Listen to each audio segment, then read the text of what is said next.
Guys ये यहाँ पे सबसे पहले आज का जो इम्पोर्टेंट है जो इंफॉर्मेशन वो ये है कि यहाँ 103 लोगों को 103 people have been killed in twin blasts at a memorial event in Iran. अब ये थोड़ा सा इशू प्रॉब्लमेटिक तो है, ट्रबलसम है ये वाला। अब ये क्या हुआ है इसमें थोड़ा सा हम लोग एक बार इसको देखते हैं जरा। एक सेकेंड गाइज।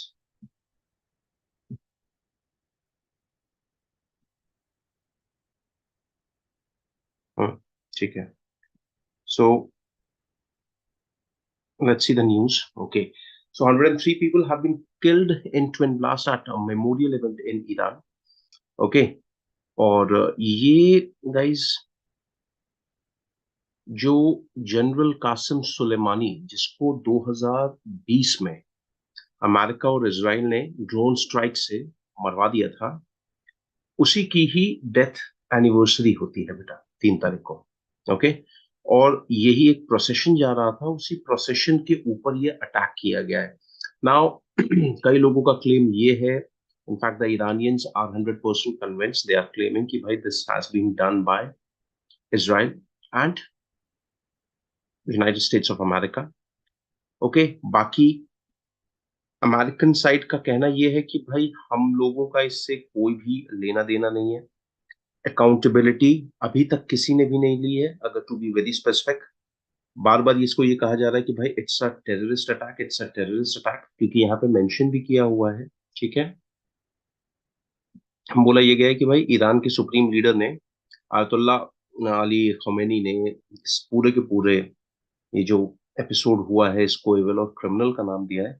और बार बार ये बोला है कि भाई जिसने भी ये किया है they have to be prepared for a very harsh attack. देखो एक बात समझो, पता है जब अभी जो ऑनगोइंग गाजा और इसराइल का जो इशू चल रहा है, in fact to be specific Israel और जो हमास के बीच में जो इशू चल रहा है, अब आप ये धीरे धीरे देखो कि अब वो सिर्फ पैलेस्टीन इसराइल तक लिमिटेड नहीं रह गया है। That matter has now become an international matter. यहाँ पे हम लोग देख रहे हैं Houthis who are being supported by the Iranian government, वो इन्वॉल्व हो चुके हैं। उन्होंने अपना ब्लॉकेड करने का तरीका रेड सी, क्योंकि जो एरिया ऑफ इन्फ्लुएंस है वो वहां पर जो हाउदी रेबल्स हैं उनका इन्फ्लुएंस ठीक ठाक सा है, तो they are trying to cut off the trading route. उसी तरीके से इसराइल की अपनी जो अलायंसेस है यूनाइटेड स्टेट्स के साथ और जो बाकी यूरोपियन कंट्रीज हैं जो फेवर करते हैं इसराइल के कॉज का, वो भी लगातार सपोर्ट में खड़े हुए हैं। सो ये जो अटैक हुआ है, अब ये देखिए किसी भी वॉर में सिविलियंस का रोल जीरो होता है और civilians should never be targeted. Objective आप सिंपल सी बात अगर ये समझो कि आप सिविलियंस के ऊपर हमला नहीं कर सकते हैं। तो अगर ये किसी भी कंट्री की अगर की हुई साजिश है, if it's a terrorist attack, वो तो ऑलरेडी कंडेमेबल है ही। लेकिन if some country has plan this, so this is very wrong. Okay. See every country and its people have the right to choose their leader, to declare any person, वो जिसको चाहे वो उसको अपना hero declare कर सकते हैं। आपको नहीं पसंद है कोई आदमी, इसका मतलब ये नहीं है कि भाई वो सारे के सारे लोग ही विलन हो जाएंगे आपके लिए। This is a wrong approach that we are presently following in this modern world. Okay. चलिए, बहुत ज्यादा इसमें आपको बस यही देखना है। इसराइल पैलेस्टीन इशू लगातार आप देख सकते हो, you can study about Iran. Iran की अगर हम लोग बात करते हैं बेटा, तो the capital of Iran is Tehran. और जैसे हम लोगों ने अभी बात करी, the head of the state is Khomeini. एक चीज आप ये समझिए, Iran is the only country in the Middle East region जहां पर जो शिया मुस्लिम की आबादी है, मतलब it's basically a Shia dominated country. ऐसा नहीं है सुन्नी मुस्लिम्स नहीं रहते, सुन्नी मुस्लिम्स भी रहते हैं। इनफैक्ट एक सरप्राइज की बात यहाँ पर आपको बताता हूँ, सऊदी अरब और ईरान में ये दोनों में ये एप्लीकेबल होती है। अब Saudi Arab is a Sunni dominated country, but Saudi Arab की जितनी भी ऑयल फील्ड्स हैं, all these oil fields are located in Shia dominated regions in Saudi Arab. Whereas Iran में जो कि एक शिया डोमिनेटेड कंट्री है, उनकी जितनी ऑयल फील्ड्स हैं वो सुन्नी डोमिनेटेड रीजन्स में है ईरान के। तो ये एक थोड़ा सा फन फैक्ट सा है। ठीक है, तो ये देख लीजिएगा इसको। Fine, next. The second one is very important. Last year एक रिपोर्ट आई थी जिसका नाम था, हिंडनबर्ग रिसर्च ने एक रिपोर्ट अपनी रिलीज कर दी, जिसमें उन्होंने अडानी एंटरप्राइजेस के जो एक्शंस हैं, बिजनेस प्लान्स हैं और चीजों को लेकर के काफी क्वेश्चन रेज किया था। बाद में आरोप ये लगे हिंडनबर्ग रिसर्च के ऊपर कि भाई इन्होंने शॉर्ट सेलिंग करी थी अडानी के स्टॉक्स की। लेकिन खैर अल्टीमेटली जो भी हुआ, उन्होंने ये कहा कि भाई अडानी जो है वो लॉसेस में रन कर रहा है, और जो भी पैसा ये दिखा रहे हैं वो सारा का सारा उधार लिया हुआ पैसा है, कर्ज लिया हुआ पैसा है। कहाँ से लिया है उधार? एलआईसी से लिया हुआ है, एसबीआई से लिया हुआ है। देखिए एक बेसिक सी बात समझिए, जब कभी मार्केट में हम लोग देखते हैं ना कि 300-400 पॉइंट मार्केट नीचे गिर गया है, उसके बाद कोशिश ये होती है कि भाई ऐसा ना हो कि भाई मार्केट एकदम से मतलब 1000-1200 पॉइंट नीचे गिर जाए। तो जैसे ही 300-400 का आंकड़ा क्रॉस होता है कि हाँ भाई मार्केट 300-400 पॉइंट नीचे गिर गया है, उसके बाद जो गवर्नमेंट रेगुलेटर्स हैं जैसे कि एलआईसी हो गया, एसबीआई हो गया, ये खरीदना शुरू करते हैं। So when there is purchasing, देखिए मार्केट कब गिरता है? When everybody is selling of.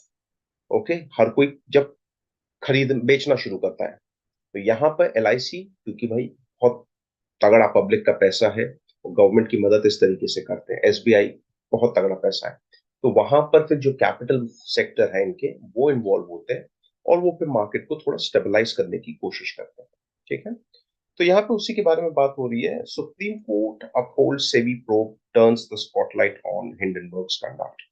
तो यहाँ पर जब लास्ट ईयर हिंडनबर्ग रिसर्च ने ये पेपर रिलीज किया, तो अडानी को लेकर के हमारे इंडियन पार्लियामेंट में बड़ी बहस हुई, कई सारे लोगों ने अलग अलग चीजें कही। पहले तो ये हुआ कि भाई पार्लियामेंट की एक कमेटी होनी चाहिए, ज्वाइंट पार्लियामेंट्री कमेटी बननी चाहिए जो रिसर्च करे इसके बारे में।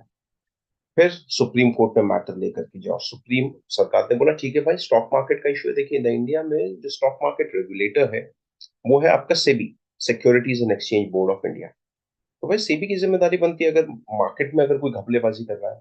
तो हमारा जो विपक्ष था वो सेटिस्फाई नहीं था, उन्होंने बोला एनी गवर्नमेंट एजेंसी, कोई भी गवर्नमेंट एजेंसी अगर इन्वॉल्व होगी इस पूरे के पूरे रिपोर्ट को रिलीज करने में, तो भाई वो सरकार का ही फेवर लेगी। सरकार का फेवर यानी लेगी, यानी उनके हिसाब से अडानी का ही फेवर लेगी। हाउएवर सुप्रीम कोर्ट ने बोला कि भाई जब मार्केट रेगुलेटर से भी है, so there is no one else जो इसके बारे में रिसर्च कर सकता है या इन्वेस्टिगेट कर सकता है। फाइनली सेबी की जो रिपोर्ट आई, उस रिपोर्ट को गो अहेड मिला, और सेबी ने बोला ऐसा कुछ भी नहीं है जैसा क्लेम किया जा रहा था। ठीक है, और सुप्रीम कोर्ट ने सेबी की ये जो रिपोर्ट थी इसको पूरे के पूरे तरीके से एक्सेप्ट किया। तो यहाँ पे देख लेते हैं। The supreme court on Wednesday trained the spotlight on the conduct of Hindenburg research, directing the Securities and Exchange Board of India and investigating agencies of the center to probe and, if necessary, take suitable actions if the losses suffered by Indian investors due to the short positions taken by the US based firm in the Adani Group through US traded bonds and non Indian traded derivative instruments involved any infraction of law। यानी कि सेबी को पूरा go ahead दिया गया है, और अगर short selling यहाँ पे पता हुई, शॉर्ट सेलिंग अगर इन्वॉल्व हुआ ये यूएस का जो रिसर्च पेपर था हिंडनबर्ग, तो इसके ऊपर कड़े एक्शंस लिए जाएंगे। हो सकता है इसको ब्लैकलिस्ट कर दिया जाए, इंडियन मार्केट में इन्वेस्ट नहीं कर सकता। क्योंकि देखिए जो हिंडनबर्ग रिसर्च की जो रेपुटेशन है ना, वो बहुत ही नेगेटिव है। It's US based organisation. Okay, and you guys will not believe, 10 से 12 एम्प्लॉयज हैं इसके पास total. It is organisation which is banned in the United State stock market, चाहे वो नैस्डैक हो चाहे वो डाउ जोन्स हो, दोनों में वो कंप्लीटली बैंड है। अब वहां का बंदा, अमेरिका का बंदा इंडिया के किसी कंपनी के बारे में कुछ बोल रहा है, तो हमें ज्यादा फेथ किस पे होना चाहिए यार, ऑन अमेरिकन या on our own Indian company? But that's how politics works. ठीक है, पॉलिटिक्स इसी तरीके से चलती है। ठीक है, देख लेते हैं क्या क्या चीजें हुई हैं। Key takeaways from the supreme court judgement in the Adani Hindenburg case. SEBI directed to investigate if the short positions, मैंने यही बताया कि भाई अगर कोई शॉर्ट सेलिंग हुई है उस टाइम पर, तो सेबी को तो पता चल ही जाएगा। Judiciary review of regulatory frameworks policy of SEBI is limited to check if there is any manifest arbitrariness or violation of fundamental right। ठीक है, अभी तक सेबी की जो प्रोब है, जो एलिगेशंस लगे थे, ठीक है, वो 24 एलिगेशंस लगे थे, 24 में से 22 एलिगेशंस के ऊपर पूरी कार्रवाई हो चुकी है। Adani has not been found guilty, किसी भी तरीके का कोई भी इशू नहीं मिला है। ठीक है, ये सारी की सारी चीजें यहाँ पर आती हैं। ओके, तो इसको भी थोड़ा सा देख लीजिएगा। लास्ट ईयर ये थोड़ा इंपॉर्टेंट टॉपिक था, इस साल तो फिर मैं इसको बहुत ज्यादा ये नहीं बोलूंगा कि हाँ इट्स रियली वेरी गुड। ठीक है, अगले की यहाँ पे बात करते हैं।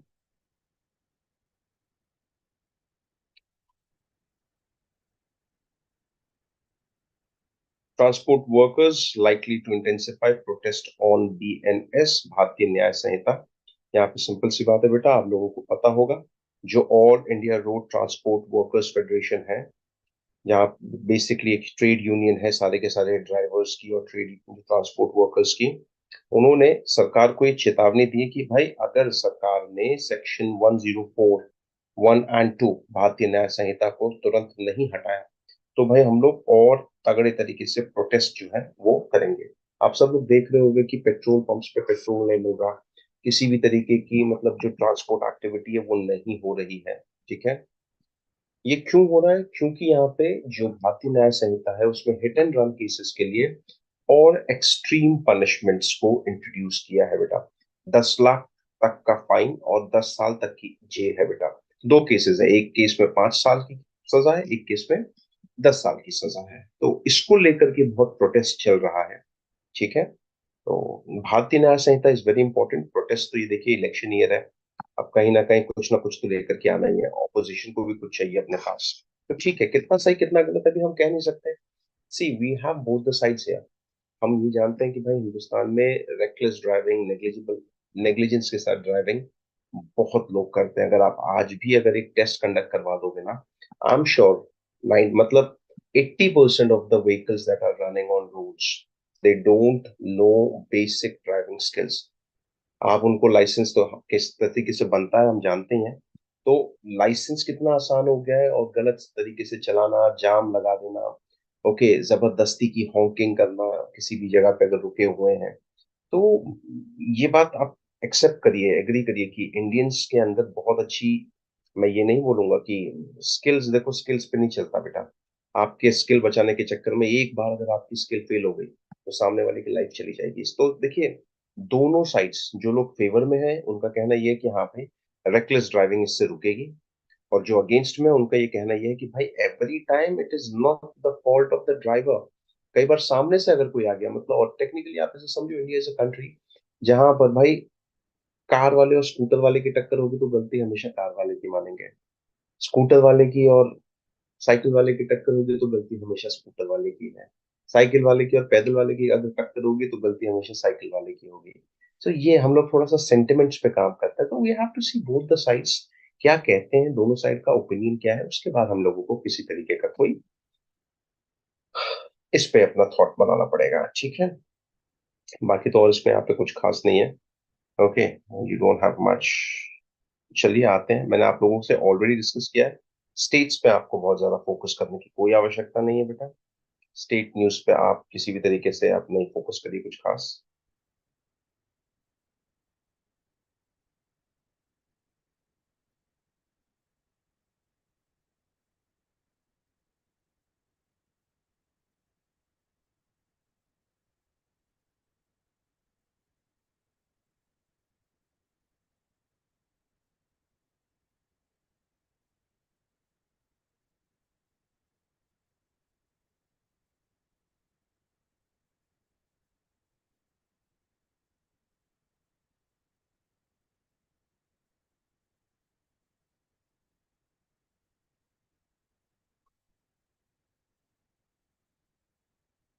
अरे वो साथ में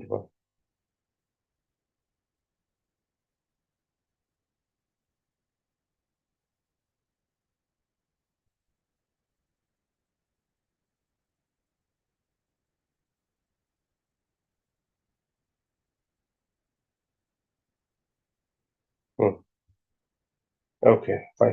तो स्टेट बेस्ड न्यूज तो हम लोगों को पढ़नी है बेटा, तो आप, हम लोग आगे बढ़ते हैं थोड़ा सा जरा, देखते हैं हमारा एडिटोरियल कॉलम क्या कह रहा है आज।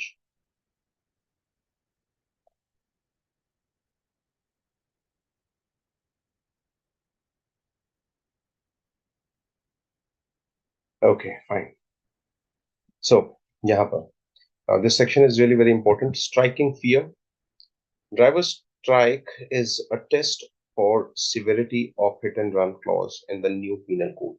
इसी के बारे में जो आपका जो चल रहा है बवाल, उसी के बारे में यहाँ पे बात हुई है। थोड़ी सी देख लेते हैं क्या बोल रही है।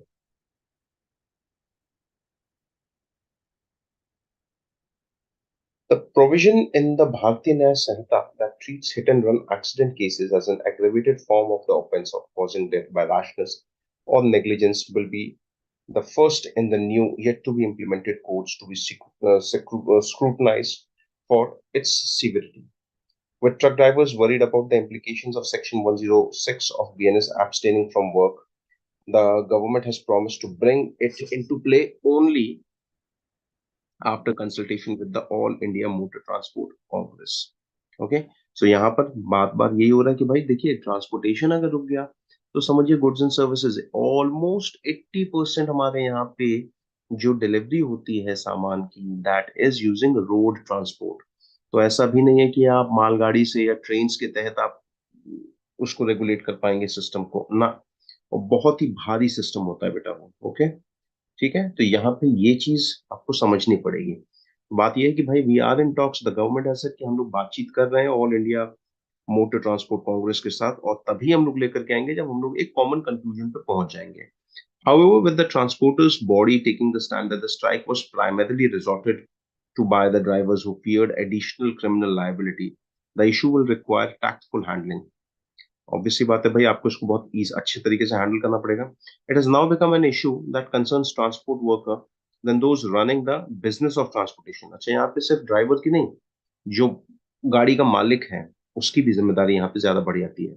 It may appear that a strike against a law that makes penal provision concerning hit and run accidents more stringent is unjustified, especially in the context of road accidents becoming a leading source of fatalities in the country. However, it has also drawn attention to the question whether there was a case for increasing the jail term for accidents from 2 to 5 years in all cases and to 10 in the cases of failure to report them to the authority. देखिए, कहानी यहाँ पे simple है। सरकार ये नहीं बोल रही कि हिट एंड रन में जिसकी भी गाड़ी से आदमी ठुका, आप इमीडिएटली उसको जेल में डाल देंगे, नहीं। कंडीशन यहाँ पर यह है कि हमारे इंडिया में क्या होता है, जनरली हिट एंड रन के केसेस आपको देखने को मिलेंगे that people will hit somebody and without even reporting to the police station वो भाग जाएंगे, and the person who could have been saved वो बच सकता था, लेकिन आपकी नेग्लिजेंस की वजह से पहली बात तो आपने उसको ठोका और दूसरी बात आपने उसको रिपोर्ट नहीं करवाया। तो सरकार का कहना ये है कि भाई ये अगर आपने सही किया है, अगर आपकी गलती नहीं है, भाई लोग होते हैं, पब्लिक एविडेंसेस होते हैं, बहुत सारी चीजें होती हैं, और अगर आप जाकर के उसको खुद से स्वयं से रिपोर्ट कर दे रहे हो तो इतने हार्श मेजर्स नहीं है। अभी आपको मैं बता रहा हूँ बेटा, हिट एंड रन के लिए लिटरली हमारे यहाँ कोई सजा ही नहीं है, पता है। Like I know friend of mind, so her father was hit by a car and there was this guy, he was I think 17 years old. I, yeah, 17 years old. Literally मतलब he was escorted free, कुछ हुआ ही नहीं। मतलब ये भी नहीं कि भाई कोई पैसे वैसे का सेटलमेंट, ना, नथिंग, कुछ भी नहीं। केस चल रहा है, वो पता नहीं क्या होगा उसमें, नो वन नोस। अब सोचो, ये कहानी है यार यहाँ पर, सच इज द केस। ठीक है, तो इसको थोड़ा सा मतलब आपको देखना पड़ेगा। Section 106 of the BNS will replace section 304A of IPC, which punish the causing of death by rash and negligent act that does not amount to culpable homicide. The existing section provides for 2 years, अभी 2 साल की सजा बोल रहा है, और वो भी इतना मतलब उसमें भी ये हो जाए सजा तो बहुत बड़ी बात है। लेकिन अब यहाँ पे ये बोल रहा है कि भाई तीन कंपोनेंट्स है सेक्शन 106 में। पहला, first is it prescribes a prison term up to 5 years beside a fine for causing death due to rash or negligent act. Second, it provides for reduced criminal liability for registered medical doctors of 2 years in jail if the death occurred in the course of a medical procedure. यहाँ पे बात हो रहा है कि भाई जैसे doctors होते हैं कई बार, भाई किसी पेशेंट को ट्रीट कर रहे हैं और उसकी डेथ हो गई, भाई वो तो बचाने की ही कोशिश कर रहा है, लेकिन अगर आपकी गलती की वजह से हुआ, नेग्लिजेंस की वजह से हुआ है, then there is this problem, तब ये काफी बड़ा इशू हो सकता है। ठीक है। तो यहाँ पे और जो तीसरा जो क्लॉज है, पहला वाला क्लॉज किसके साथ डील करता है? पहला वाला ड्राइवर्स के साथ, दूसरा वाला डॉक्टर्स के साथ, और तीसरा वाला क्या है एक बार देख लेते हैं। Imprisonment, okay, yeah, fine. The second clause concerns road accidents in which if the person involved in rash and negligence escapes without reporting it to the police officer or magistrate soon after the incident, the imprisonment may extend to 10 years and a fine. वही चीज मैंने बोली, अगर आपसे हुआ है और अगर आपने उसको रिपोर्ट नहीं किया केस को, अगर आपने किसी को गाड़ी से ठोका है, आपने अगर रिपोर्ट नहीं किया, तो तब उस केस में एक तो आपने गलती करी और you try to escape the law, तब उस केस में आपको जो सजा मिलेगी बेटा वो 10 साल तक की मिल सकती है। ओके। तो इसी को लेकर के ये वाला आज का आर्टिकल है आपका। ओके, लेट्स सी, इसमें बहुत ज्यादा कुछ है नहीं, ठीक। ओके, तो दूसरा जो है वो इजराइल से आ रहा है। लगातार इजराइल में लास्ट ईयर जून जुलाई के आसपास कुछ जुडिशियल ओवरहॉलिंग की बात हुई थी, तो उसी से रिलेटेड ये देखिए आपको देकर के रखा हुआ है, blow to Netanyahu, Israel's government should end the war, not focus on the judicial overhaul. The Israeli Supreme Court decision to strike down a law passed by the Knesset last year. The name of the Israeli parliament is Knesset. That sought to limit the judiciary's power is a clear setback to the government of Prime Minister Benjamin Netanyahu, who is fighting a brutal war in Gaza. The law passed with 64-0 votes in the 120-member parliament after an opposition boycott in July 2023.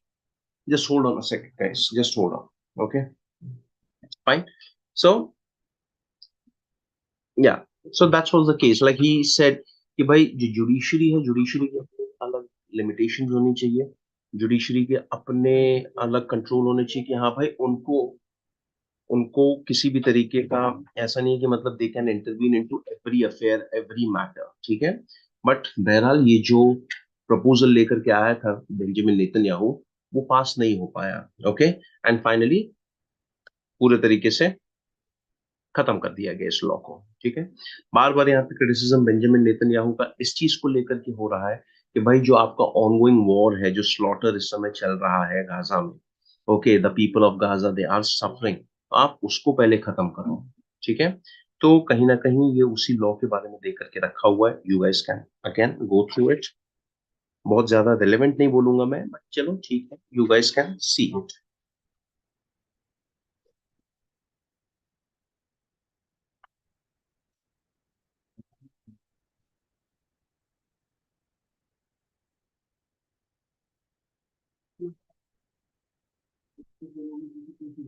आप एकदम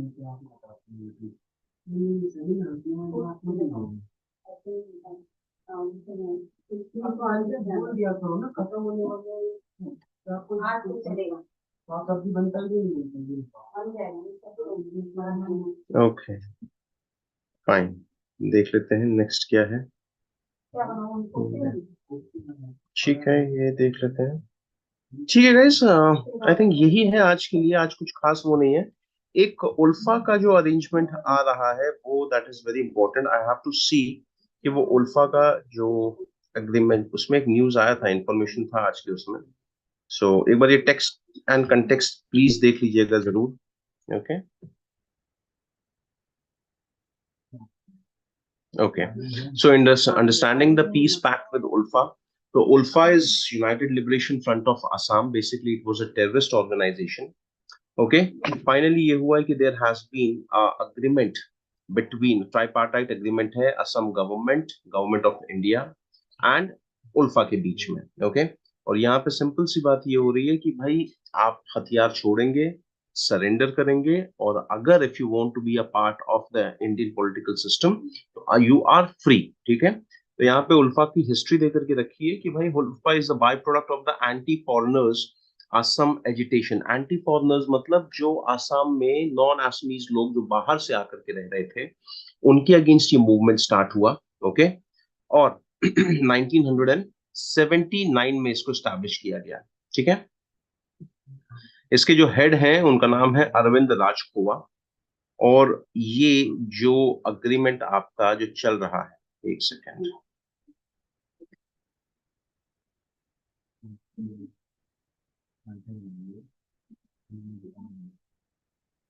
सबसे important है यहाँ पर, what does the peace accord offers? So, according to the memorandum of settlement, the ULFA has agreed to renounce violence, disarm, disband the armed organization, vacate their occupied camps, participate in peaceful democratic processes established by the law.